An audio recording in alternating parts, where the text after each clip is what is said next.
પ્રકરણ 39 ગુણાતીત માટે મુંડાવ્યું છે. સારંગપુર મંદિરનું કામ અટકાવવા સૌએ વિઘ્નો તો ઘણા નાખ્યા હતા, પણ મંદિર તો ચાલુ જ રહ્યું.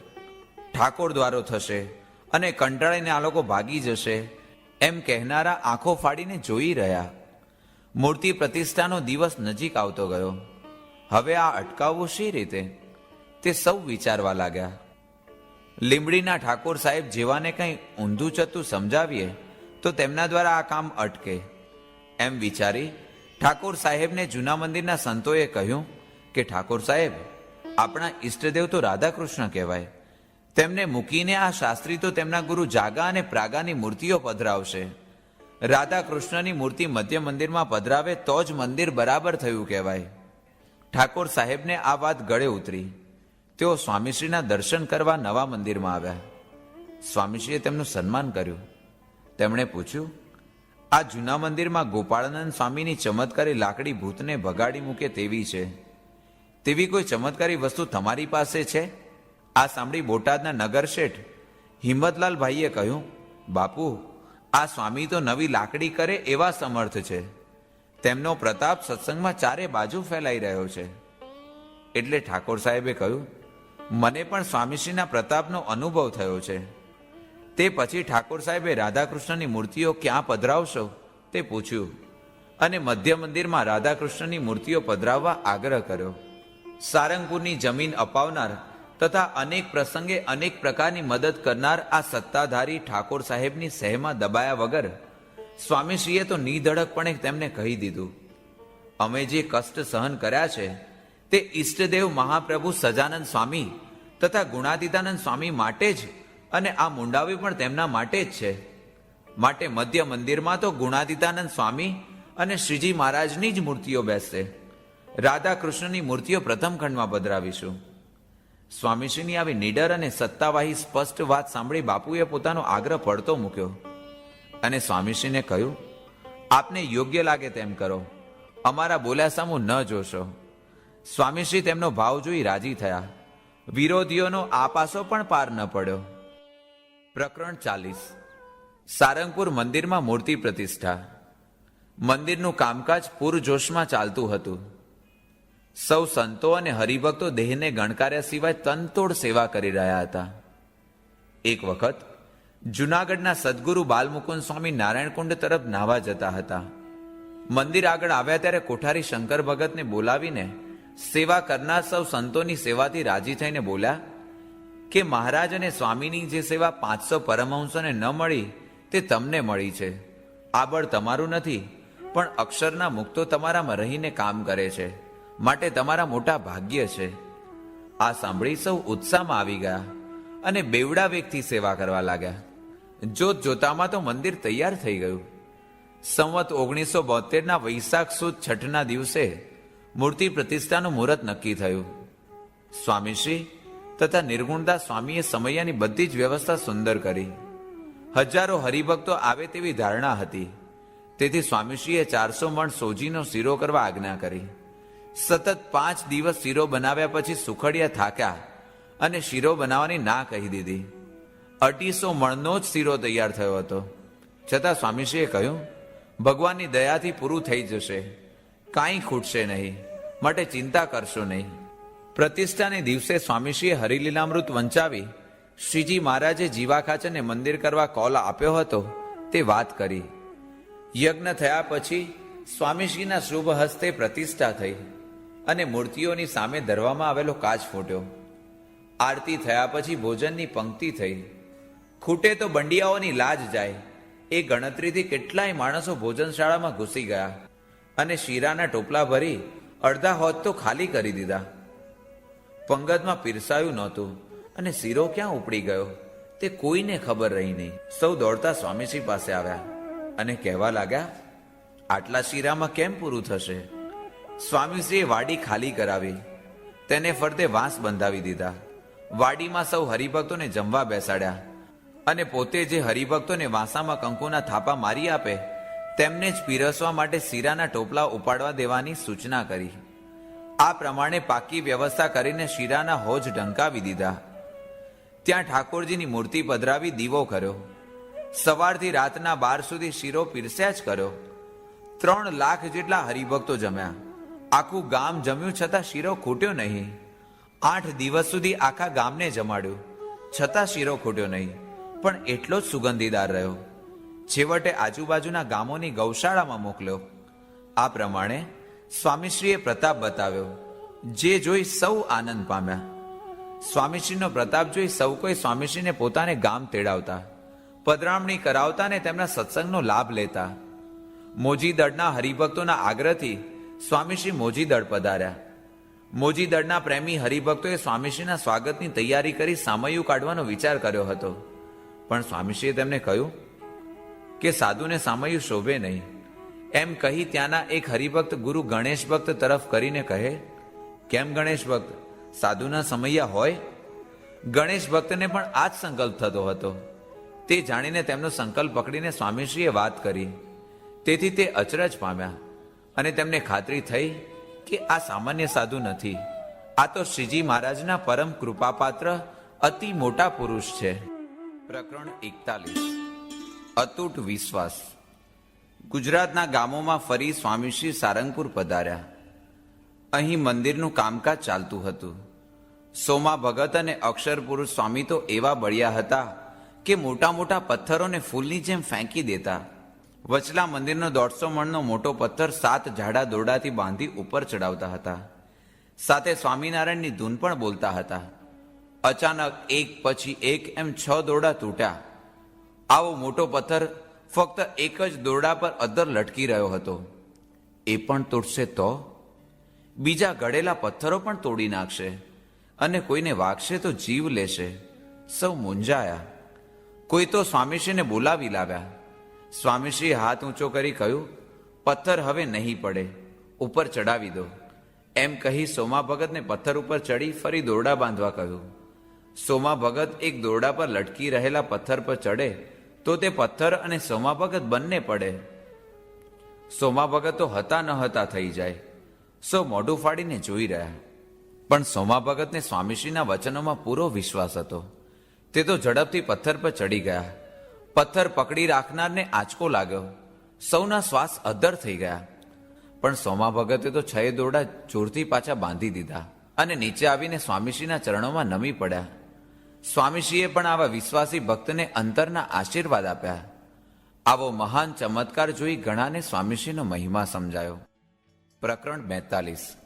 સંત પરમ હિતકારી. સારંગપુરથી સ્વામીશ્રી ફરતા ફરતા બોચાસણ આવ્યા. વડોદરાના મહારાજા શ્રીમંત સયાજીરાવ ગાયકવાડ ભાદરણ આવ્યા હતા. તેમને ઝવેરભાઈ મારફત બોચાસણ આવવા આમંત્રણ મોકલ્યું. તેઓએ કહેવરાવ્યું, મને 15 મિનિટથી વધુ સમય નથી, માટે 15 મિનિટ આવી જઈશ. નિર્ગુણદાસ સ્વામી કહે, એ તો કહે, પણ પોણો કલાક રોકાય તો સ્વામીનો પ્રતાપ સમજજો. મહારાજનું યોગ્ય સન્માન કરી તેમને મંદિરમાં દર્શન કરાવ્યા. પછી સ્વામીશ્રી પાસે આવ્યા. સ્વામીશ્રીના દર્શન કરીને બોલ્યા, આજ સ્વામીજી, જેમની કીર્તિ આજે સમગ્ર ગુજરાતમાં પ્રસરી છે. એમ કહી પગે લાગ્યા. સ્વામીશ્રીના પ્રસંગમાં મહારાજા સમયનું ભાન ભૂલી ગયા અને પોણો કલાક રોકાયા. સ્વામીશ્રીએ ઘણી વાતો કરી. તેમને તેમના કુંવર ગુજરી જવાથી શોક થયો હતો તે દૂર કર્યો અને હવે 50ની ઉંમર થઈ છે તો રાજ્યની ઉપાધિનો ત્યાગ કરી વાનપ્રસ્થ સ્વીકારી સાચા ગુરુનું શરણું લેવા ઉપદેશ કર્યો. સ્વામીશ્રીના ઉપદેશની તેમના પર ઊંડી અસર થઈ. આવા મોટા રાજવીને પણ નિડરતાથી સત્ય ઉપદેશ દેનાર સ્વામીશ્રી પ્રત્યે તેમને અપાર માન થયું. તેમની પ્રશંસા તો ઘણા કરતા, પણ આવી હિતની વાત તો કોઈ ન કહેતા. તેથી તેમને સ્વામીશ્રી પ્રત્યે ઘણો જ ભાવ થયો. હાથ જોડી સ્વામીશ્રીની તેમણે રજા લીધી. સ્વામીશ્રીએ રાજી થઈ તેમના મસ્તકે પોતાનો અભય હાથ મૂક્યો. એક વખત આણંદમાં સ્વામીશ્રી કથા કરતા હતા ત્યારે મોતીભાઈને ત્યાં આગ લાગી તેવી બૂમો પડી.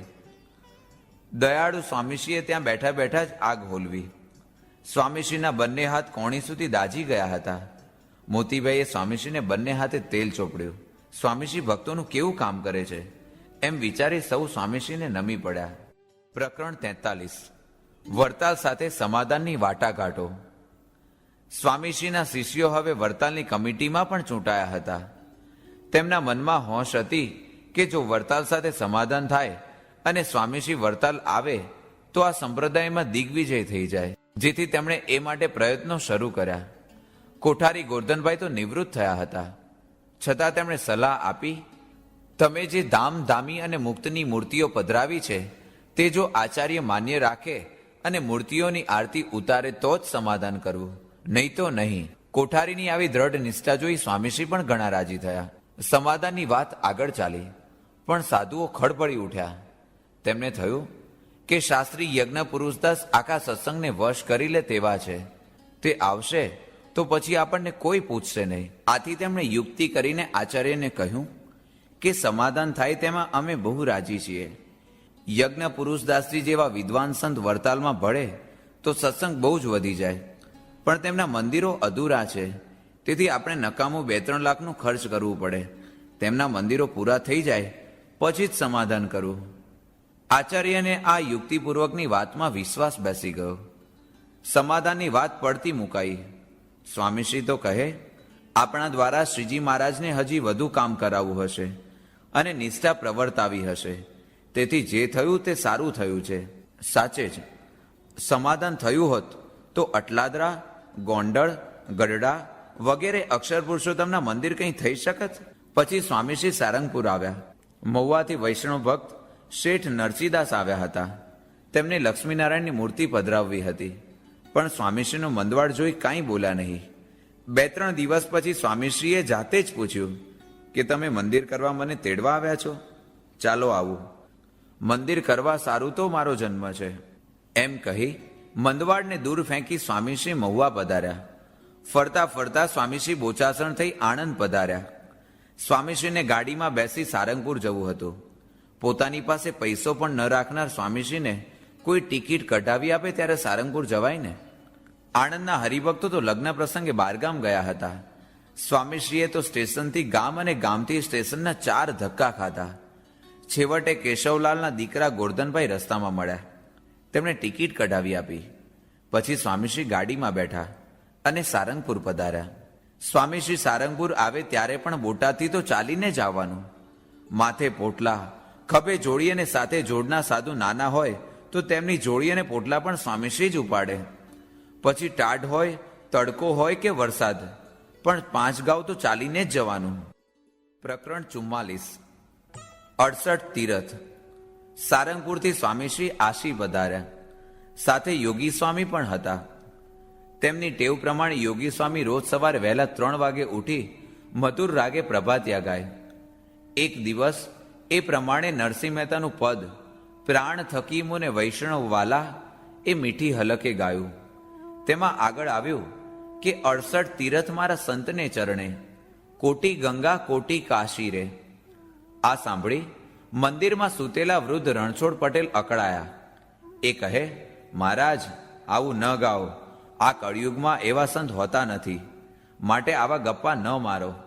યોગી સ્વામી કહે, બહુ સારું, અમે બીજું ભજન ગાઈશું. એમ કહી તેમણે તો બીજું ભજન ઉપાડ્યું. તે જ રાત્રે કથા કરી સ્વામીશ્રી સૂતા. રણછોડ ભગત નીચે સૂતા. તેઓ વૃદ્ધ અને માંદા હતા, તેથી તેમને બહુ ઊંઘ ન આવતી. સૌ સૂતા પછી તેમણે મંદિરની ડેલી બંધ કરી માળા ફેરવવી શરૂ કરી.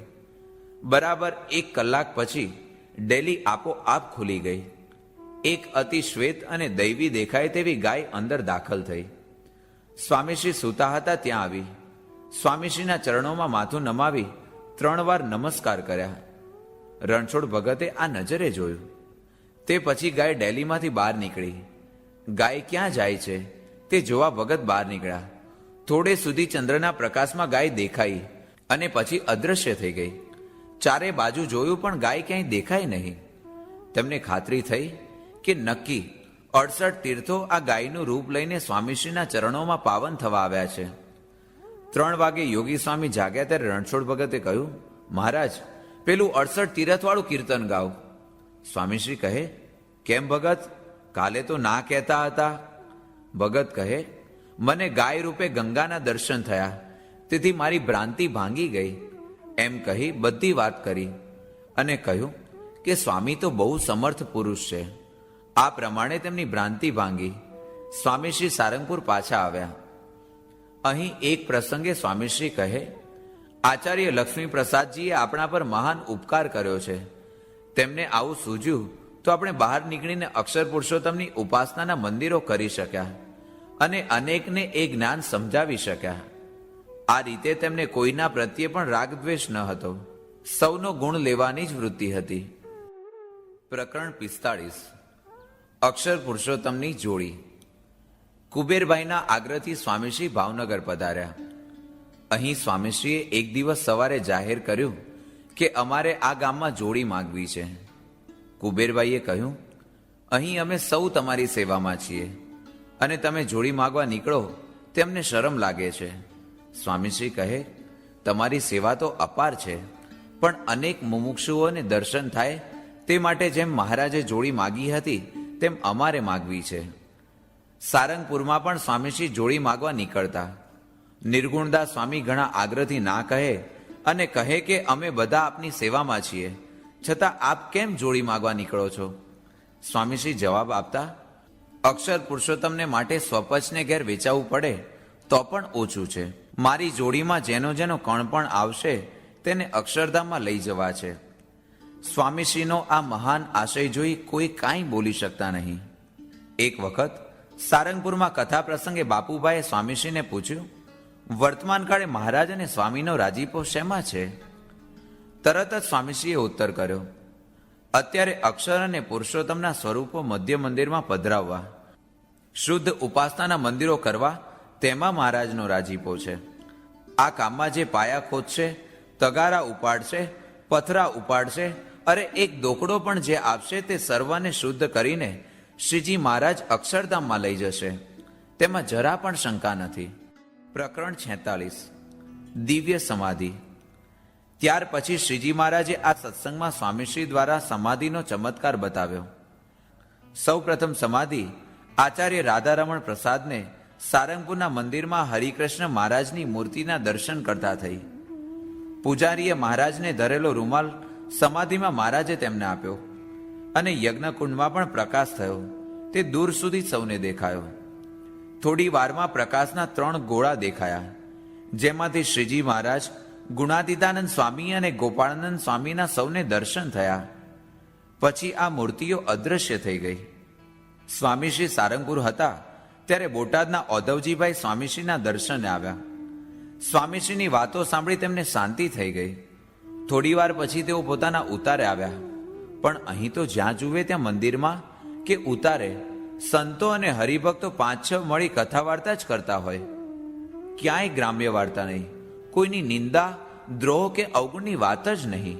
સર્વત્ર ભગવાનની જ વાત, સત્સંગની જ વાત. સ્વામીશ્રીનો કેવો પ્રભાવ આ સંતો અને હરિભક્તો પર પડ્યો છે તેનો વિચાર કરતા સ્વામીશ્રીનો મહિમા સમજી તેઓ બોટાદ પાછા ગયા. સારંગપુરથી સ્વામીશ્રી નવા ગામ પધાર્યા. ગાંધીજીની દાંડી કૂચ પણ આ ગામમાં આવી હતી. સ્વામીશ્રીની સાધુતાની વાત તો ગાંધીજીએ પણ સાંભળી હતી. તેથી તેમને સ્વામીશ્રીને મળવાની ઈચ્છા થઈ. તેમણે સ્વામીશ્રીને આમંત્રણ આપ્યું, તેથી સ્વામીશ્રી પધાર્યા. અતિ નમ્ર ભાવે ગાંધીજીએ સ્વામીશ્રીને કહ્યું, સ્વામીજી, આપ આશીર્વાદ આપો તો અમારું કાર્ય સફળ થાય.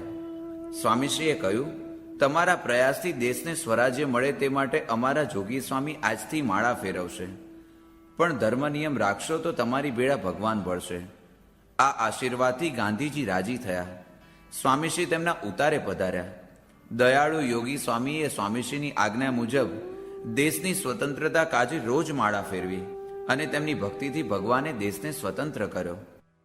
પ્રકરણ 47. ગુણાતીત સમાધિ સ્થાનમાં મંદિર.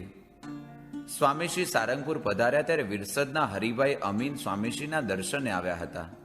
તેઓ ગોંડલના મહારાજને મળી અક્ષરદેરીની જમીન, જેની કિંમત લગભગ 2 લાખ રૂપિયા થાય તે ₹25,000 નક્કી કરી આવ્યા હતા. મહારાજાએ શરત મૂકી હતી, એ સ્થાને અક્ષરદેરી કાયમ રાખી 3 વર્ષમાં મંદિર પૂરું કરવું અને 10 લાખ રૂપિયા ખર્ચવા. આ કામ તો શાસ્ત્રીજી મહારાજ જ કરી શકે તેમ વિચારી તેઓ સ્વામીશ્રી પાસે સારંગપુર આવ્યા અને સ્વામીશ્રીને કહ્યું, સ્વામી, ગોંડલની જમીન 2 લાખમાં લીધી છે.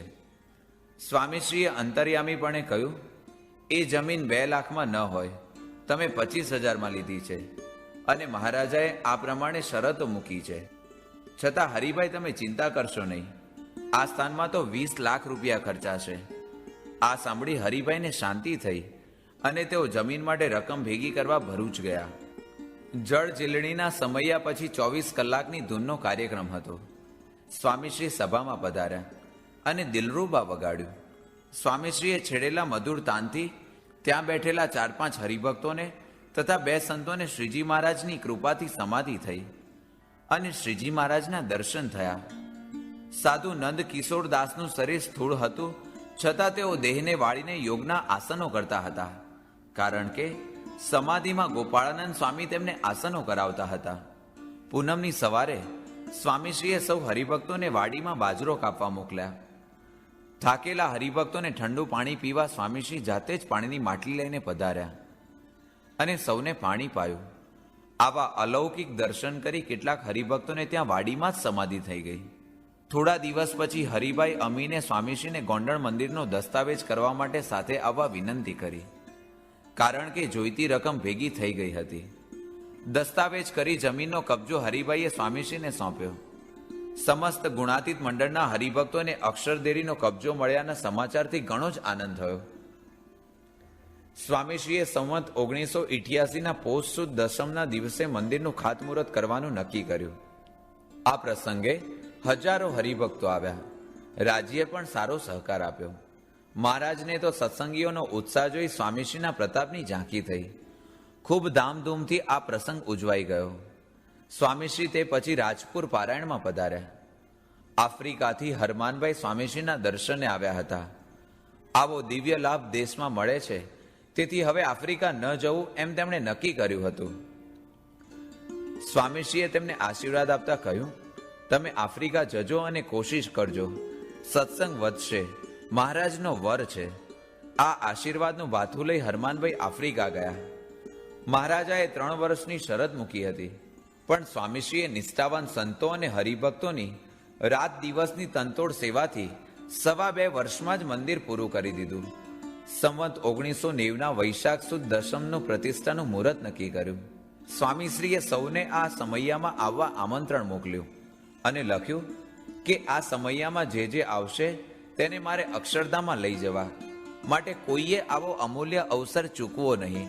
યોગી સ્વામીએ આ સમૈયામાં અપાર સેવા કરી સૌને રાજી કરી દીધા. રાજ્યે પણ સારો સહકાર આપ્યો. સ્વામીશ્રીના હસ્તે મૂર્તિ પ્રતિષ્ઠા થઈ. મૂર્તિ આગળ ધરવામાં આવેલો કાચ તૂટ્યો. સર્વત્ર જય જયકાર થઈ ગયો. રાત્રે અક્ષરદેરીમાં સાધુ ધર્મ સ્વરૂપદાસ તથા 3 હરિભક્તોને સમાધિ થઈ અને મહારાજ, સ્વામી તથા અક્ષરના અનંત મુક્તો સહિત દર્શન થયા. સ્વામીશ્રીએ આ પ્રસંગે અક્ષરદેરીનો અપાર મહિમા કહ્યો. આ સ્થાનમાં શ્રીનાથજીની જેમ રોજ સમૈયાનો થાળ થશે, બ્રહ્માંડમાં સર્વોપરી સ્થાન થશે અને લોકોના મનોરથ પૂરા કરશે. આ જ પ્રસંગે આવા સર્વોપરી સ્થાનને અનુરૂપ મહંત યોગી સ્વામીને નિમ્યા. ગુણાતીત સ્થાનના મહંત તરીકે આવા ગુણાતીત પુરુષની વરણીથી સૌ કોઈને ખૂબ જ આનંદ થયો. પ્રકરણ 48. ઇન્દ્રને આહવાન. સંવત 1992ની સાલમાં અમદાવાદના હરિભક્તોએ પારાયણ કરવાનું નક્કી કર્યું. આ વર્ષે છેક ભાદરવા મહિના સુધી વરસાદ થયો ન હતો, તેથી સૌ અકળાયા હતા. સૌએ સ્વામીશ્રીને પ્રાર્થના કરી. સ્વામીશ્રી કહે, જોગીને પ્રાર્થના કરો, એ દયાળુ છે, તે જરૂર મહારાજને અરજી કરશે. યોગી સ્વામી કહે, હું તો સેવક છું, બધું સ્વામીશ્રીના હાથમાં છે. આપણે ધૂન કરીએ, સ્વામીશ્રી વરસાદ વરસાવશે. સ્વામીશ્રીએ ધર્મ સ્વરૂપદાસ સ્વામીને કહ્યું, તમે સમાધિમાં જાઓ અને મહારાજને અરજી કરો. ધર્મ સ્વરૂપદાસ સ્વામીએ સમાધિમાં જઈ મહારાજને ઘણી પ્રાર્થના કરી. મહારાજે તેમને કહ્યું, શાસ્ત્રી યજ્ઞ પુરુષદાસ પૃથ્વીનો ભાર ઉતારે છે, તેથી કોઈ દુઃખી નહીં થાય, જરૂર વરસાદ થશે. બીજે દિવસે વરસાદ થયો, પણ થોડો થયો, તેથી સૌને સંતોષ ન થયો. પછી બીજે દિવસે પણ ધર્મ સ્વરૂપદાસે સમાધિમાં મહારાજને પ્રાર્થના કરી. ત્યારે મહારાજ કહે, આજથી ખૂબ જ વરસાદ થશે. થોડી જ વારમાં સમાધિમાં 7 શેર ઘીનો મગજનો પ્રસાદ આવ્યો. આ જોઈને સૌને આશ્ચર્ય થયું. તે જ વખતે 2 સૂંઢવાળો ઐરાવત હાથી તેમને સમાધિમાં દેખાયો. તેના પરથી શ્રીજી મહારાજ, ગુણાતીતાનંદ સ્વામી ગોપાળાનંદ સ્વામી, ભગતજી મહારાજ તથા ઇન્દ્ર ઉતર્યા. ઇન્દ્રે સ્વામીશ્રીની પૂજા કરી. શ્રીજી મહારાજે ધર્મ સ્વરૂપ દાસને કહ્યું કે આ મેઘપતિ ઇન્દ્ર આવ્યા છે, તેથી હવે વરસાદની ખાધ નહીં રહે. એમ કહી પાંચેય મૂર્તિ આકાશ માર્ગે અદૃશ્ય થઈ ગઈ. આ પાંચેય મૂર્તિના અનેક સભાજનોને દર્શન થયા હતા. થોડી જ વારમાં વીજળીના કડાકા સાથે મુશળધાર વરસાદ થયો. પૂર રેલાય તેટલો વરસાદ થયો. આ ચમત્કારથી આખા અમદાવાદમાં સ્વામીશ્રી પ્રત્યેનું ખેંચાણ વધ્યું. સંવત 1994માં સોમેશ્વર પીઠવાએ ગોંડલમાં સત્સંગી જીવનની પારાયણ કરાવી. આ પારાયણમાં પૂનાથી એક નવા જ હરિભક્ત ભગવાનદાસ સ્વામીશ્રીના મહિમાની વાત સાંભળીને આવ્યા હતા. તેમણે સંકલ્પ કર્યા કે પૂનામાં મંદિર થાય અને શ્રીજી મહારાજના દર્શન થાય તો જ જમવું. આ વાત તેમણે કોઈને કહી નહીં. પૂર્ણાહુતિના દિવસે સ્વામીશ્રી કથા વાંચતા હતા, પણ આ શું? સ્વામીશ્રી દેખાતા બંધ થઈ ગયા. તેમના સ્થાને જરિયાન વસ્ત્ર, કસુંબી પાગ અને ઘરેણાં પહેરેલા શ્રીજી મહારાજના તેમને દર્શન થયા. આંખ ચોળી વારંવાર જોયું, પણ એ જ મૂર્તિ. કથા વંચાતી હતી ત્યાં જ ઊભા થઈ તેમણે આ વાત કરી. કથા પૂરી થયા પછી સ્વામીશ્રી બોલ્યા કે મહારાજે તમારો સંકલ્પ પૂરો કર્યો છે, માટે જમી લો અને હવે પછી આવું વ્રત લેશો નહીં. આ પ્રસંગથી શ્રીજી મહારાજ શાસ્ત્રીજી મહારાજ દ્વારા અખંડ પ્રગટ છે તેઓ તેમને અને પારાયણમાં આવેલા સૌને નિશ્ચય થયો. અટલાદરામાં મંદિરનો આદર. સ્વામીશ્રી વડોદરા પધાર્યા. અહીંથી 3 માઇલ દૂર અટલાદરા ગામમાં મથુરભાઈ રહેતા હતા. આમ તો મથુરભાઈ બોચાસણના હીરાભાઈના જેવા જ હતા. તેમને સત્સંગ થાય જ નહીં એવા કુકર્મોથી ભરપૂર તેમનું જીવન હતું. પણ શાસ્ત્રીજી મહારાજનું નામ સાંભળતા જ તેમનામાં પરિવર્તન થવા લાગ્યું. અટલાદરા મંદિર કરવા તેમણે શાસ્ત્રીજી મહારાજને આમંત્રણ આપ્યું. સ્વામીશ્રી કહે, અહીં જે જગ્યાએ મૂળું મેતર અને કૃષ્ણમાળી રહેતા હતા ત્યાં શ્રીજી મહારાજ પધાર્યા હતા, તેથી તે પ્રસાદીની જગ્યા મળે તો મંદિર કરીએ. મથુરભાઈએ કહ્યું કે એ જગ્યાએ તમે મંદિર કરો તો તમારે જોઈએ તેટલી જમીન હું આપું. સ્વામીશ્રીએ જમીન બતાવી. તે વખતે ત્યાં હરિજન વાસ હતો. તેમને નવા ઘર કરી આપી મથુરભાઈએ એ જમીન સ્વામીશ્રીને આપી અને મંદિર કરવા પ્રાર્થના કરી. એક વખત સારંગપુરથી બાજુના ગામ સમઢિયાળાના હરખા પટેલ સ્વામીશ્રી પાસે આવ્યા અને પ્રાર્થના કરી કે સ્વામી, મારા કૂવામાં પાણી થતું નથી, તો દયા કરો તો પાણી થાય. સ્વામીશ્રીએ તો તેને સ્પષ્ટ જ કહ્યું, તું સત્સંગી થઈને નાયા વિના ખાય છે, તે પાણી શી રીતે થાય? હવે જો કૂવામાં પાણી થાય તો તે પાણીથી નાહીને પછી ખાવાનો નિયમ લઈશ તો જ પાણી થશે. આ પ્રમાણે સ્વામીશ્રીએ તેને ધર્મ પાળવા નિયમ આપ્યો. સ્વામીશ્રી સારંગપુર પધારતા અને રોકાતા ત્યારે નાના સાધુ નારાયણ સ્વરૂપ દાસને પોતે પાસે બેસાડી ઘણા જ વાલથી સંસ્કૃત ભણાવતા. ઘણી વખત તેમની પાસે કથા કરાવતા. તેઓ મધુર રાગમાં સ્વામીશ્રીની શૈલી પ્રમાણે જ કથા વાંચતા, જે સાંભળી સ્વામીશ્રી તથા સૌ ઘણા જ રાજી થતા. એ પ્રમાણે ભક્ત ચિંતામણી તથા હરિલીલામૃત પણ સ્વામીશ્રી તેમની પાસે વંચાવે અને સત્સંગની ઘણી વાતો ખૂબ પ્રેમથી તેમને કરે. નારાયણ સ્વરૂપદાસજી આ સાંભળી સ્વામીશ્રી પ્રત્યે વધુ ને વધુ હેતથી જોડાતા. ત્યાર પછી સુરતના હરિભક્તોએ સ્વામીશ્રીને સુરત પધારવા પ્રાર્થના કરી. આથી સ્વામીશ્રી સુરત પધાર્યા. અહીં ભવ્ય પારાયણ ગોઠવી હતી. સ્વામીશ્રી ઘણી વાતો કરી સૌને આનંદ પમાડતા. સમાધિ પણ ઘણાને થતી. સુરતના પ્રણામી સંપ્રદાયના આચાર્ય શ્રી કૃષ્ણ પ્રિયાચાર્યજી ઘણા જ વિદ્વાન અને બધા જ ધર્મોના અભ્યાસી હતા. તેઓ સમાધિનો પ્રતાપ જોઈ સ્વામીશ્રી પ્રત્યે આકર્ષાયા. સ્વામીશ્રીની સાધુતા, વિદ્વતા અને નમ્રતા જોઈ તેઓ પોતાની વિદ્વતાનું તથા આચાર્ય પદનું માન મૂકી સ્વામીશ્રીના ચરણોમાં નમી પડ્યા. તેમણે જાહેર સભામાં કહ્યું, સ્વામી એટલે અક્ષર, નારાયણ એટલે પુરુષોત્તમ. એ જ સ્વામિનારાયણનો સાચો અર્થ છે. એ શાસ્ત્રીજી મહારાજે સમજાવ્યો છે. આજે શ્રીજી મહારાજ શાસ્ત્રીજી મહારાજ દ્વારા પ્રગટ છે. આવી વાત બીજા સંપ્રદાયના અને તે પણ વિદ્વાન આચાર્યના મુખે સાંભળી સૌને આનંદ થયો. પ્રકરણ 50. ગુરુ હરિનો પ્રથમવાર જયંતી મહોત્સવ. સ્વામીશ્રીની 80મી જયંતી બોચાસણમાં ખૂબ જ ધામધૂમપૂર્વક ઉજવવાનો સૌ હરિભક્તોએ સંકલ્પ કર્યો.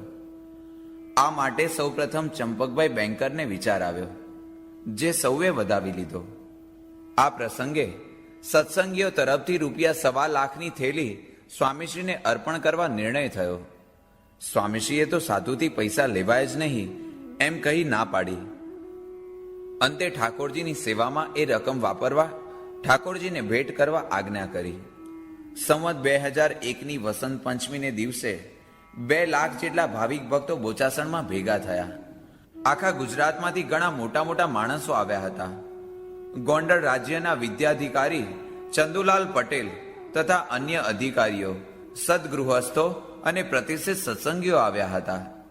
સૌએ સ્વામીશ્રીના અપાર ગુણગાન ગાયા, સ્વામીશ્રીની મહત્તાની વાતો કરી. 2 લાખ માણસોએ આ દિવ્ય અવસરનો લાભ લીધો. અટલાદરાથી સ્વામીશ્રી અમદાવાદ પધાર્યા. અહીં દર વર્ષના નિયમ મુજબ પારાયણ ગોઠવી હતી.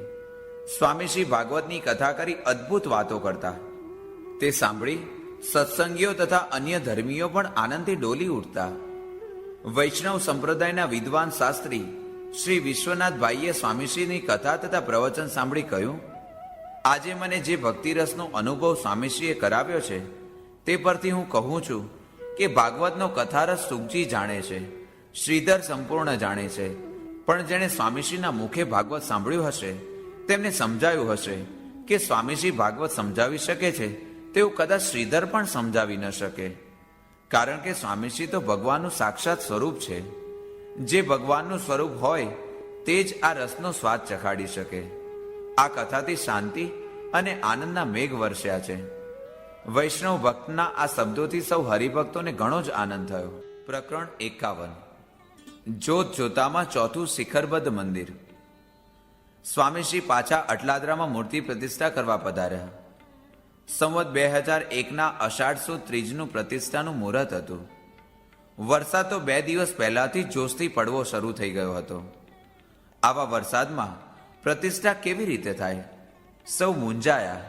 સ્વામીશ્રી પાસે આવી પ્રાર્થના કરી. સ્વામીશ્રીએ હસીને કહ્યું, આ તો મહારાજનું કામ છે, માટે ખરે વખતે વરસાદ બંધ થઈ જશે, તમે ચિંતા કરશો નહીં. બીજે દિવસે વરસાદ બંધ થઈ ગયો. તૈયારી પણ સંપૂર્ણ થઈ ગઈ અને ત્રીજને દિવસે અતિ ધામધૂમથી વેદના મંત્રોચ્ચાર સાથે વિધિપૂર્વક યજ્ઞ કરીને સ્વામીશ્રીના શુભ હસ્તે સવારે શ્રીજી મહારાજ, ગુણાતીતાનંદ સ્વામી અને ગોપાળાનંદ સ્વામીની મૂર્તિઓની પ્રતિષ્ઠા થઈ ગઈ. સ્વામીશ્રીએ કહ્યું, આ અટલાદરાનું મંદિર સર્વોપરી થઈ જશે. અત્યારે વડોદરાથી દૂર છે, પણ ભવિષ્યમાં વડોદરાની નજીક થઈ જશે, વડોદરાનું પરું જ થઈ જશે. આજે આ શબ્દો સાચા પડેલા જણાય છે. સ્વામીશ્રી આણંદ પધાર્યા ત્યારે ગુજરાતના પ્રસિદ્ધ અને શૂરવીર સેવક ભાઈલાલભાઈ પટેલ સ્વામીશ્રીને વિદ્યાનગર પધારવા આમંત્રણ આપવા આવ્યા. વિદ્યાનગરને વિદ્યાનું કેન્દ્ર બનાવવા તેમણે ભવ્ય યોજના તૈયાર કરી હતી.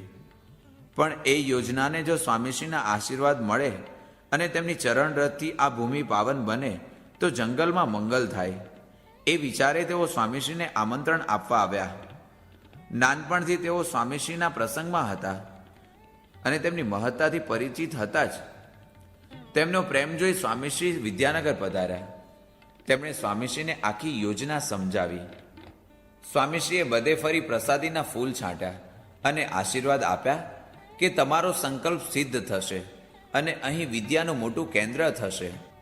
હજારો વિદ્યાર્થીઓને વિદ્યા લાભ થશે. સ્વામીશ્રીના આશીર્વાદથી ભાઈલાલભાઈ ઘણા પ્રસન્ન થયા. કરાચીના હરિભક્તોના આગ્રહથી સ્વામીશ્રી સંતો અને હરિભક્તોનો મોટો સમૂહ લઈ કરાચી પધાર્યા. અહીં સત્સંગી જીવનની પારાયણ રાખી હતી. અહીં સ્વામીશ્રીએ ઘણી કથા વાર્તા કરી. સ્વામીશ્રી રોજ મંદિરે દર્શને જતા. છેલ્લે દિવસે સ્વામીશ્રીએ હરિભક્તોની વિશાળ સભામાં અગમવાણી ઉચ્ચારી કે હવે મહાકાળ આવે છે, સૌ કોઈ અહીં જે કંઈ હોય તે છોડીને દેશમાં આવી જજો. થોડા મહિના પછી રાજકીય ઉથલપાથલ થવાથી સ્વામીશ્રીના શબ્દો સાચા પડ્યા. પ્રકરણ 52. અક્ષરધામનો દરવાજો. સંવત 2004નો અન્નકૂટનો સમયો સ્વામીશ્રીએ સારંગપુર કર્યો. હવે સ્વામીશ્રી વારંવાર મંદવાડ ગ્રહણ કરતા અને વળી સાજા પણ થઈ જતા. મંદવાડમાં અનેક હરિભક્તોને સેવા આપતા. ક્યારેક ઘેરો મંદવાડ હોય તો પણ અચાનક જ સારા થઈ જતા. એ રીતે પોતે સ્વતંત્ર છે અને મરજી પડે ત્યારે મંદવાડ લઈ શકે છે અને મૂકી શકે છે તેવી શક્તિનું સૌને દર્શન થતું. સારંગપુર મંદિરનો ભવ્ય દરવાજો તૈયાર થઈ ગયો હતો. કેટલાકને એમ સંકલ્પ થતો કે આવું ભવ્ય મંદિર તો માંડ પૂરું કર્યું, વળી તેમાં આવો મોટો દરવાજો કરવાની શી જરૂર છે? સ્વામીશ્રી તો તેમના અંતરનો વિચાર જાણીને કહેતા, આ મંદિરમાં કદાચ કોઈ ન આવે અને દૂરથી પણ જે આ દરવાજાના દર્શન કરશે તેને શ્રીજી મહારાજ અને સ્વામી સાક્ષાત તેડવા આવશે. આ સાંભળી સૌને સ્વામીશ્રીના પ્રતાપનો ખ્યાલ આવતો. આ પછી અમદાવાદમાં સ્વામીશ્રીએ હૃદયરોગની ગંભીર માંદગી ગ્રહણ કરી. સૌ ચિંતાતુર થઈ ગયા. શાસ્ત્રી નારાયણ સ્વરૂપદાસ તો ચોધાર આંસુએ રડી પડ્યા. સ્વામીશ્રીએ સૌને ધીરજ આપી અને શાંત પાડ્યા અને રાજપુર પારાયણમાં પધાર્યા. સ્વામીશ્રીની વૃદ્ધ અવસ્થા અને થોડા વખત પહેલા જ થયેલા હૃદયરોગના હુમલાને લીધે સ્વામીશ્રી જ્યારે વાતો કરતા કે પરિશ્રમ લેતા ત્યારે સૌ કોઈ વિનંતી કરતા કે સ્વામી આપ આરામ કરો. સ્વામીશ્રી કહેતા, આરામ તો હું મહારાજની મૂર્તિમાં અખંડ કરું છું, પણ તમારા જેવા ભક્તોનો યોગ થાય છે ત્યારે મહારાજ મને અંદરથી કહે છે કે વાતો કરો, તેથી વાતો કર્યા વગર મારાથી રહેવાતું નથી. આ પ્રમાણે સ્વામીશ્રી સતત કથા વાર્તા કર્યા કરતા. સુવર્ણ જયંતી. સ્વામીશ્રી શાસ્ત્રીજી મહારાજે આખી જિંદગી અપાર કષ્ટ વેઠી, દેહના સુખની કાળજી લીધા વિના રાત દિવસ વિચરણ કરી હરિભક્તોને સાચું જ્ઞાન આપ્યું, સાચી સમજણ આપી, ધર્મને માર્ગે વાળી અપાર સુખ અને શાંતિ આપ્યા. આવા પુરુષ માટે આપણે સર્વસ્વ આપી દઈએ તો પણ ઓછું છે. આવા અંતરના પ્રેમભાવથી પ્રેરાઈને સ્વામીશ્રીની 85મી જયંતિ ખૂબ જ ભવ્યતાથી અટલાદરા મુકામે ઉજવવાનો સૌ હરિભક્તોએ સંકલ્પ કર્યો. આ પ્રસંગે સ્વામીશ્રીની સુવર્ણથી તુલા કરવાનો સૌએ નિર્ણય કર્યો. સ્વામીશ્રીને વાત કરી ત્યારે તેમણે આવા સન્માનની ચોખ્ખી ના કહી, પણ સમગ્ર સત્સંગના અપાર પ્રેમ આગળ તેમને નમવું પડ્યું. આખા સત્સંગના ભાઈ બહેનોએ શક્તિ ઉપરાંત આ ઉત્સવ માટે ધનની તથા સોનાના અલંકારોની સેવા કરી. અટલાદરામાં જયંતીને આગલે દિવસે સાંજે શણગારેલા હાથી પર સ્વામીશ્રીની નગર યાત્રા નીકળી. સાથે યોગી સ્વામી તથા નિર્ગુણદાસ સ્વામી હતા. ઠાકોરજીની મૂર્તિઓને મોટી શણગારેલી મોટરમાં પધરાવવામાં આવી હતી. સૌને આ અલૌકિક દર્શનનો લાભ મળ્યો. વર્ષો પહેલા ભગતજી મહારાજે ઉચ્ચારેલા શબ્દો, આ સાધુ તો હાથીની અંબાડીએ બેસે તેવા છે, તે આજે સાચા પડ્યા. બીજે દિવસે યજ્ઞ થયો અને જયંતીની ભવ્ય સભા થઈ. દેશ વિદેશના આગેવાન હરિભક્તોએ સ્વામીશ્રીના ગુણગાન ગાતા પ્રવચનો કર્યા. તુલા વિધિનો સમય થયો ત્યારે સ્વામીશ્રી કહે, સાધુની સુવર્ણથી તુલા હોય નહીં. સૌ મૂંઝાયા, ઘણી વિનંતી કરી, પણ સ્વામીશ્રીએ તો મક્કમતાથી ના જ કહી. છેવટે સ્વામીશ્રીનો સાકરથી તુલાવિધિ કરવો તેમ નક્કી કર્યું. ત્યારે સ્વામીશ્રી તુલામાં વિરાજ્યા. આમ સ્વામીશ્રીએ સાધુતાનો માર્ગ બતાવ્યો. લાખો હરિભક્તોએ આ પ્રસંગે લાભ લીધો. સત્સંગના ઇતિહાસમાં 85મી જન્મ જયંતિનો પ્રસંગ સુવર્ણ અક્ષરે લખાઈ ગયો. પ્રકરણ 54. દુર્ગપુરમાં ભવ્ય મંદિરનું ખાતમુહૂર્ત. સ્વામીશ્રી હવે બધા જ કામો ઝડપથી કરતા હતા. ગઢડામાં ટેકરા ઉપર શ્રીજી મહારાજે મંદિર કરવા સંકલ્પ કર્યો હતો. દાદા ખાચર અને જીવા ખાચર બંનેના ભાગની એ જમીન દાદા ખાચર તો આપવા કબૂલ થયા, પણ જીવા ખાચરે ના કહી. આથી તે કાર્ય થયું નહીં. શ્રીજી મહારાજે કહ્યું, અહીં ભવિષ્યમાં મોટું મંદિર થશે અને અમારી મૂર્તિ અમારા ભક્ત સહિત બેસશે. શ્રીજી મહારાજનો આ સંકલ્પ પૂરો કરવા સ્વામીશ્રીએ એ ટેકરા ઉપરની જમીન મેળવવા ઘણો પ્રયત્ન કર્યો, પણ આ જમીન સ્વામીશ્રીને ન મળે તે માટે વિરોધીઓએ ભાવનગર રાજ્યમાં પ્રયાસો કર્યા અને રાજ્યે નક્કી કરી દીધું કે જમીન શાસ્ત્રી યજ્ઞ પુરુષદાસને ક્યારેય આપવી નહીં. સ્વામીશ્રીએ આ સાંભળ્યું ત્યારે કહ્યું, શ્રીજી મહારાજનો સંકલ્પ છે તો મહારાજ અન્યથા કરતુમ શક્તિ વાપરીને પણ જમીન અપાવશે અને એ માટે રાજ્ય પલટો કરશે. અને ખરેખર ભારત સ્વતંત્ર થયું. રાજ્યો અખંડ ભારતમાં ભળી ગયા. તેથી રાજ્યની હકુમત ન રહી અને જિલ્લા કલેક્ટર તરીકે સ્વામીશ્રીના કૃપાપાત્ર ગોવિંદસિંહ ચુડાસમા નિમાયા. તેમના પ્રયત્નથી ગઢડાની જમીન તરત જ મળી ગઈ. સંવત 2006ના કાર્તિક વદ 11નું મંદિરનું ખાતમુહૂર્ત હતું. ખાતમુહૂર્ત ભાવનગરના મહારાજા કૃષ્ણકુમાર સિંહજી, જેઓ તે વખતે મદ્રાસના ગવર્નર હતા, તેમના શુભ હસ્તે થયું. આ પ્રસંગે તેમણે કહ્યું કે સ્વામીશ્રી સમગ્ર ભારતમાં અતિ મહાન સંત પુરુષ છે. ગઢડાનું મંદિર હિંદના તમામ મંદિરોમાં શ્રેષ્ઠ અને સર્વોપરી બનશે.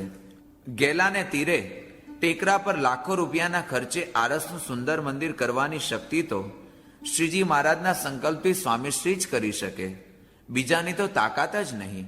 પ્રકરણ 55. નારાયણ સ્વરૂપદાસજી સંસ્થાના પ્રમુખ પદે. સ્વામીશ્રીએ સ્થાપેલી આ મહાન સંસ્થાના સમગ્ર વહીવટ અને સત્સંગની જાળવણી અને વિકાસનો ભાર સ્વામીશ્રી યોગ્ય વારસને સોંપવા ઈચ્છતા હતા. આ માટે તેમણે 28 વર્ષના યુવાન સંત નારાયણ સ્વરૂપદાસની પસંદગી કરી. નાનપણથી સ્વામીશ્રી સાથે રહી તેમની અનેક પ્રકારે સેવા કરી. તેમનો રાજીપો લઈ લેનાર આ સંતવર્ય નાનપણથી ત્યાગ, વૈરાગ્ય, ભક્તિ અને ધર્મના રંગે રંગાયેલા હતા. સાધુતાના ગુણો, વ્યવહાર કુશળતા, શાસ્ત્રનો અભ્યાસ, મીઠી વાણી અને લોકોને જીતી લેવાની કળાથી તેઓ સૌના પ્રિય થઈ પડ્યા હતા. આથી સ્વામીશ્રીના આ નિર્ણયથી સત્સંગને અપાર આનંદ થયો. સંવત 2006ના જેઠ સુદ ચોથના દિવસે અમદાવાદના આમલીપુરના પ્રસાદીના મંદિરમાં પ્રમુખ વર્ણીનો આ પ્રસંગ ગોઠવાયો હતો. પોતાની તથા યોગી સ્વામીની વચ્ચે સ્વામીશ્રીએ તેમને બેસાડ્યા અને સભાને સંબોધન કર્યું. જેમ સદગુરુ રામાનંદ સ્વામીએ શ્રીજી મહારાજને નાની ઉંમરમાં ગાદી સોંપી હતી, તેમ હું પણ આજથી મારા પ્રમુખ તરીકેની જગ્યાએ મારા સ્થાને સદગુરુ શાસ્ત્રી નારાયણ સ્વરૂપદાસની નિમણૂક કરું છું. તેમની ઉંમર નાની છે, છતાં ગુણ ભારે છે, તો તમે તમામ સંત હરિભક્તો તેમના આ જવાબદારી ભર્યા સ્થાનને દીપાવવા તેમને સહકાર આપશો. વળી અત્યાર સુધી જેમ મારી આજ્ઞા પાળતા હતા, તેમજ હવેથી આ સદગુરુ શાસ્ત્રી નારાયણ સ્વરૂપદાસની આજ્ઞામાં સૌ રહેજો. એમ કહી પછી શાસ્ત્રી નારાયણ સ્વરૂપદાસને કહ્યું, આ જોગી મહારાજ વચનસિદ્ધ અને બહુ પ્રતાપી સંત છે. તેમની છત્રછાયામાં રહીને તમારે સત્સંગ દીપાવવાનો છે. તથા યોગી સ્વામીને કહ્યું, જોગી, આ નારાયણ સ્વામીને જાળવજો. તેમને આશીર્વાદ આપો કે તમારા જેવા ગુણ તેમનામાં આવે. યોગી સ્વામીએ રાજી થઈને નારાયણ સ્વરૂપદાસને આશીર્વાદ આપ્યા. સ્વામીશ્રીએ તે પછી તેમના કપાળમાં ચાંદલો કરી આશીર્વાદ આપ્યા અને પોતાની ચાદર નારાયણ સ્વરૂપદાસને ઓઢાડી. તે દિવસથી સત્સંગમાં તેઓ પ્રમુખ સ્વામીના લાડીલા નામથી ઓળખાવા લાગ્યા. નારાયણ સ્વરૂપદાસે સ્વામીશ્રીને દંડવત કર્યા, સૌ સંતોને પ્રણામ કર્યા અને નમ્રતાપૂર્વક કહ્યું, મારામાં જે કાંઈ શક્તિ અને જ્ઞાન હોય તે આપનું જ આપેલું છે. મને જે સેવા આપે સોંપી છે તે સેવા કરવાની સંપૂર્ણ શક્તિ અને બળ આપ આપશો. નારાયણ સ્વરૂપદાસજીની પ્રમુખ પદે થયેલી વરણીથી આખો સત્સંગ રાજી થયો. પ્રકરણ 56. નિર્ગુણદાસ સ્વામીનો અક્ષરવાસ. નિર્ગુણદાસ સ્વામીને ખૂબ માંદગીને કારણે સારવાર કરાવવા મુંબઈ લાવ્યા હતા. સ્વામીશ્રી પણ મુંબઈ પધાર્યા. સ્વામીશ્રીએ અહીં મંદવાડ અંગીકાર કર્યો. આવા મંદવાડમાં પણ સ્વામીશ્રી પ્રસંગોપાત ઘણી વખત બ્રહ્મજ્ઞાનની તથા સત્સંગના ઇતિહાસની જૂની જૂની વાતો કરી અપાર સુખ આપતા. મુંબઈના હરિભક્તોએ પણ આ વખતે તન, મન અને ધનથી અપાર સેવા કરી સ્વામીશ્રીનો રાજીપો લઈ લીધો. અનેક નિષ્ણાંત વૈદ્યો અને ડોક્ટરોની સારવાર છતાં નિર્ગુણદાસ સ્વામીનો મંદવાડ વધુ ને વધુ ઘેરો થતો ગયો. મુંબઈથી વધુ સારવાર માટે સ્વામીએ તેમને પેણ જવા આજ્ઞા કરી. નિર્ગુણદાસ સ્વામીએ પોતાનું આખું જીવન સ્વામીશ્રીના અને અક્ષર પુરુષોત્તમના ગુણગાન અને મહિમાના પ્રચારમાં વિતાવ્યું હતું. શૂરવીર પ્રકૃતિના આ સંતે મનાવવાની કે પૂજાવાની ઈચ્છા કરી જ નહોતી.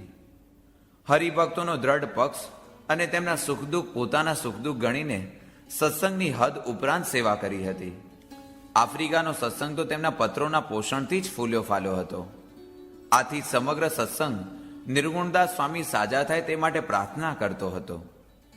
પણ શ્રીજી મહારાજની ઈચ્છાથી સંવત 2006 જેઠ સુદ 14ના દિવસે નિર્ગુણદાસ સ્વામી સ્વામિનારાયણ સ્વામિનારાયણ એમ ભજન કરતા અક્ષરધામમાં સીધાવ્યા. સ્વામીશ્રીના અંગભૂત આવા શૂરવીર સંતનો અક્ષરવાસ થવાથી સત્સંગીઓને અપાર દુઃખ થયું. પણ સ્વામીશ્રીએ સૌને ધીરજ આપી. 57. હું તે યોગી ને યોગી તે હું. સ્વામીશ્રી હવે વધુ ને વધુ મંદવાડ બતાવતા ગયા. આ મંદવાડમાં અનેક લીલાઓ અને આશ્ચર્ય બતાવી હરિભક્તોને સુખ આપતા, સેવા પણ આપતા. યોગી સ્વામી અમદાવાદ આવ્યા અને ગોંડલ જવા સ્વામીશ્રીની આજ્ઞા લેવા આવ્યા. ત્યારે સ્વામીશ્રીએ કહ્યું, હવે તો મહારાજ તેડી જશે, માટે આ નારાયણદાસ તમને સોંપ્યા, આ મંદિરો પણ તમામ તમને સોંપ્યા, માટે ધ્યાન રાખજો. બીજે દિવસે યોગી સ્વામીને યાદ કરી સ્વામીશ્રી બોલ્યા, અહો, જોગી તે જોગી, સાક્ષાત ગુણાતીત, જોગી જેવા સાધુ અનંત કોટી બ્રહ્માંડમાં નથી. અમારી અનુવૃત્તિ 40 વર્ષથી અખંડ પાળતા આવ્યા છે, એવા એ મરજીના જાણનારા છે. જન્માષ્ટમીના સમૈયા પર અટલાદરા જવા સ્વામીશ્રીએ વિચાર્યું, જેથી હજારો હરિભક્તોને છેલ્લી વારના દર્શન થાય. કારણ કે હવે તો આ લીલા સંકેલી લેવાનો તેમનો વિચાર હતો. બધાને થતું હતું કે આવા મંદવાડમાં સ્વામીશ્રી અટલાદરા કેવી રીતે જઈ શકશે. પણ તેઓ તૈયાર થઈ ગયા અને મોટરમાં બેસી અટલાદરા ગયા. અહીં એક સાધુએ સ્વામીશ્રીને કહ્યું, સ્વામી, હું તો આપની માળા ફેરવું છું, મારે મન તો આપ જ ભગવાન છો. આ સાંભળી સ્વામીશ્રીએ તેમને ઠપકો આપ્યો, એમ ન બોલવું, બધાએ સ્વામિનારાયણ ભગવાનની માળા ફેરવી અને તેમનું જ ભજન કરવું. હું પણ તેમ જ કરું છું અને તમે પણ તેમ જ કરશો, મારી આજ્ઞા છે. 58 અંતિમ લીલા. સ્વામીશ્રી હવે સારંગપુર જવું છે એમ કહેવા લાગ્યા. સૌ મૂંઝાઈ ગયા. આવા મંદવાડમાં સ્વામીશ્રીને સારંગપુર કેમ લઈ જવા? પણ તેઓ તો જાણે સારંગપુરનું ભજન કરતા હતા. મુંબઈથી યોગી સ્વામી પધાર્યા. તેમણે સ્વામીશ્રીની મરજી જાણી તેમને સારંગપુર લઈ જવા તૈયારી કરવા સૂચના આપી. વડોદરાથી ગાડીમાં બેઠા. અમદાવાદ સ્ટેશને હરિભક્તોને સંબોધીને કહ્યું, મારામાં અને જોગીમાં એક રોમનો ફેર નથી. તમે સૌ જોગી મહારાજની આજ્ઞા પાળજો. તે પછી સ્વામીશ્રી સારંગપુર પધાર્યા. સ્વામીશ્રી સારંગપુરમાં તબિયત સારી બતાવતા હતા અને ગઢડાની મૂર્તિ પ્રતિષ્ઠાની તૈયારી માટે દોરવણી આપતા હતા. ગઢડા જવા માટે સ્વામીશ્રીએ મોટર મંગાવી. મોટર આવી ત્યારે તેમણે હકાભાઈને બોલાવીને કહ્યું, ચાલો ગઢડા જઈને મૂર્તિ પ્રતિષ્ઠા કરી આવીએ. આ શબ્દોનું રહસ્ય તે વખતે તો કોઈને ન સમજાયું. ગઢડા પહોંચ્યા પછી બીજે દિવસે સવારે સ્વામીશ્રીએ ગેલાના પવિત્ર જળથી મૂર્તિઓને સ્નાન કરાવ્યું, જનોઈ પહેરાવી કંકુના ચાંદલા કર્યા અને મૂર્તિઓને હાર પહેરાવી ભાવથી દર્શન કર્યા. પછી આરતી ઉતારીને બોલ્યા, મારો વિધિ પૂરો થઈ ગયો, પ્રતિષ્ઠા થઈ ગઈ, હવે આપણે આવવું નથી. જોગી મહારાજ આવશે ને આરતી ઉતારશે. આ શબ્દોનો અર્થ પણ કોઈ સમજી શક્યું નહીં. 10 વાગે સ્વામીશ્રી સારંગપુર જવા નીકળ્યા અને બોલ્યા, હવે તો સારંગપુરમાં અખંડ રહેવું છે. સારંગપુર આફ્રિકાના હરિભક્તો આવી ગયા હતા. તેમણે દર્શન અને સમાગમનું અપાર સુખ આપ્યું અને છેવટના શિક્ષા વચનો કહ્યા. મહારાજ અને સ્વામી બરોબર કોઈ થઈ શકે જ નહીં. એ બરોબર કોઈને કહેવા તે એ બે સ્વરૂપોનો દ્રોહ કર્યા બરાબર છે. સંતમાં મહારાજ રહ્યા છે એમ જો તત્વે કરીને જાણે તો તેવા સંતમાં અને મહારાજમાં શો ફેર છે? મહારાજને લઈને સંતને ભગવાન કહેવાય. આ સમજણ શાસ્ત્રોક્ત છે અને તેમાં મહારાજનું અનાદિ વ્યતિરેક સ્વરૂપ જળવાય છે. મહારાજના સંબંધ વિના એક પછી એક ગુરુને જ જો ભગવાન માનીએ તો અનાદિ ભગવાન પણ ન રહે અને શુષ્ક વેદાંતના જેવી સમજણ થઈ જાય. માટે ગરડાના પ્રથમ પ્રકરણ 27ના વચનામૃતમાં જે લક્ષણ સંતના લખ્યા છે તેવા સંતમાં મહારાજ સર્વ પ્રકારે નિવાસ કરીને રહે છે. તેવા સંતને ભગવાનનું સ્વરૂપ કહેવાય, ભગવાન તુલ્ય કહેવાય. માટે સૌએ મહારાજે બાંધેલી મર્યાદામાં રહેવું અને આજ્ઞા પ્રમાણે વર્તવું. સર્વોપરી ભગવાન સહજાનંદ સ્વામી અને સર્વોપરી સંત અનાદિ મૂળ અક્ષર ગુણાતીતાનંદ સ્વામી એમ શુદ્ધ ઉપાસના સમજવી. એકાંતિક સંતને મોક્ષનું દ્વાર સમજવા. સ્વામીશ્રી વારંવાર ઉદાસીનતા બતાવતા હતા અને ગઢપુરની આરતી જોગી મહારાજ ઉતારશે તેમ કહેતા હતા. યોગી સ્વામી તો તે વખતે મુંબઈ પધાર્યા હતા. પ્રકરણ 59. એવા શાસ્ત્રીજી મહારાજને અમારા લાખો વંદન હો. વૈશાખ સુદ ચોથના દિવસે સ્થિતિ વધુ ગંભીર હતી. સૌ ચિંતાતુર હતા. સવારે 9 વાગે સ્વામીશ્રીએ કહ્યું, મને રંગમંડપમાં લઈ જાઓ. સ્વામીશ્રીને રંગમંડપમાં લઈ ગયા. સૌ અધ્ધર શ્વાસે સ્વામીશ્રીના દર્શન કરતા હતા અને મુખમાં સ્વામિનારાયણના જાપ સાથે મહારાજને પ્રાર્થના કરતા હતા. બરાબર 10:50 વાગે આખો રંગમંડપ દિવ્ય તેજથી છવાઈ ગયો અને સ્વામીશ્રી સ્વામી મહારાજ એમ બોલતા સ્વતંત્રપણે દેહ છોડી અક્ષરધામમાં વિરાજી ગયા. આ આઘાતજનક સમાચારથી આખા સત્સંગમાં ઘેરો વિષાદ છવાઈ ગયો. શ્રીજી મહારાજની પ્રસાદીની વાડીમાં સ્વામીશ્રીના દેહનો ચંદન કાષ્ટમાં અગ્નિ સંસ્કાર યોગીજી મહારાજ અને પ્રમુખ સ્વામી મહારાજે કર્યો. શોકમાં ડૂબેલા સત્સંગ સમાજને હવે યોગીજી મહારાજ દોરવણી અને ધીરજ આપવા લાગ્યા. 6 દિવસ પછી જ ગઢડા મંદિરનો મૂર્તિ પ્રતિષ્ઠાનો દિવસ હતો. સ્વામીશ્રી ધામમાં ગયા, તેથી આ ઉત્સવ ઉજવવો કે કેમ તેની મૂંઝવણમાં સૌ પડ્યા હતા. યોગીજી મહારાજે આ પ્રસંગે કહ્યું કે સ્વામી ક્યાં ગયા છે? એ તો પ્રગટ જ છે. સ્વામીની મરજી દશમની પ્રતિષ્ઠા કરવાની હતી, તેથી તે કરીએ તો જ સ્વામીશ્રી રાજી થાય. આ શબ્દો સાંભળી સૌમાં હિંમત આવી. જોગી આરતી ઉતારશે. સ્વામીશ્રીના એ વચનો યાદ કરી સૌ યોગીજી મહારાજમાં સ્વામીશ્રીને નિહાળતા પ્રતિષ્ઠાની સેવામાં લાગી ગયા. આ પ્રમાણે ઉપાસનાનું ભગીરથ કાર્ય કરી શ્રીજી મહારાજના અખંડ ધારક અને કૃપાપાત્ર સ્વામીશ્રીએ આ સત્સંગમાં પધારી સત્સંગને નવું જીવન આપ્યું, એક ઇતિહાસ સર્જ્યો અને સાધુતાના આદર્શને જીવંત બનાવ્યો. યોગીજી મહારાજ અને પ્રમુખ સ્વામી મહારાજ જેવા મહાન સંતની ભેટ આપી. યુગો યુગ જીવો સ્વામી શાસ્ત્રીજી મહારાજ.